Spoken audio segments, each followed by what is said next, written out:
I'm David Graves. I'm the Objects Conservator at the Art Gallery of Western Australia, which my job is primarily caring for objects in the State Art Collection. So this covers sculpture, glass, ceramics, wooden sculpture, metals, bronze, textiles, bark paintings, a very wide range of different materials.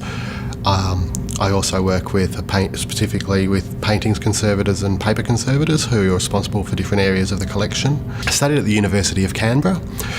They offered a Bachelor of Applied Science in Conservation, which covers a great deal of materials science. It covers proper care of artworks, everything from control of pests, so insects, all the way through to how to restore art. Probably the most interesting thing I'm working on at the moment is the Anthony Gormley Inside Australia artwork. It's an installation of 51 steel sculptures on a salt lake in outback WA. This work is very remote. It's near the town of Menzies, which is about an hour and a half out of Kalgoorlie. These sculptures were installed about 5 years ago, and they came into the Art Gallery of WA's care in 2004, and we've been caring for them since.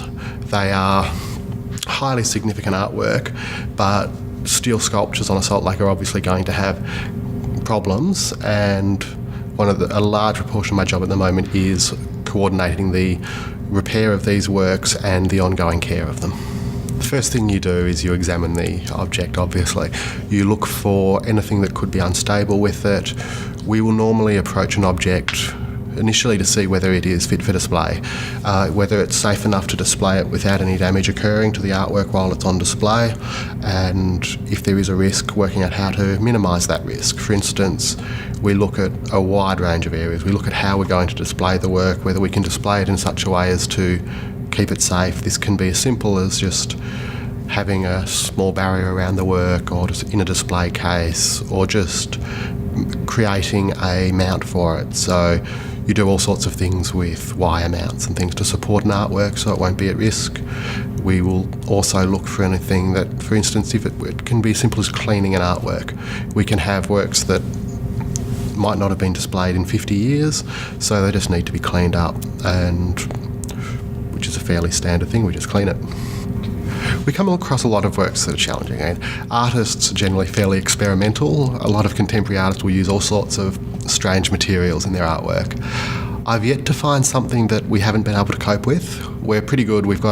There's a lot of expertise in the world on how to deal with all sorts of things. I've got a few minor things that are extremely problematic. For instance, I have a series of 1920s purses that are glass beaded purses, which have early imitation horn fittings on them. So this is a cellulose nitrate plastic which is degrading, and it's actually turning into giving off acid, which is causing some problems with the purse itself. Things like that are very hard to stabilise. They'll probably never be able to be brought back to their original state, but we can stop them from getting any worse. Initially, when I first finished high school, I went to Monash University in Melbourne and started studying archaeology, and majored in archaeology, specifically in Egyptology. And I was in my final year of study there, and was starting to think that possibly archaeology wasn't the thing for me, that maybe I needed to look into something else. And there was a brief mention of conservation in a class I had, and I thought, oh, that sounds interesting. So I looked into it and thought, yeah, that looks like something interesting to do. So I applied for the course and got in and started, and found that I loved it. It's a quite strange combination of art, science and practical skills. All of our collections are integral to our understanding of the past. If we don't look after them, they're not going to be here for future generations. We have an art gallery full of amazing artworks which everyone should be able to see, but if we don't look after them properly, in 50 years' time we won't be able to show them anymore. So you need people like us to be there to look after them and make sure that they can survive. It's a wonderful thing to do. I've worked on archaeological digs in Turkey where I've been digging up Bronze Age materials, and this is the first time they've been out of the ground since 3000 BC, and we get to clean them, and it's fascinating to see these things emerge.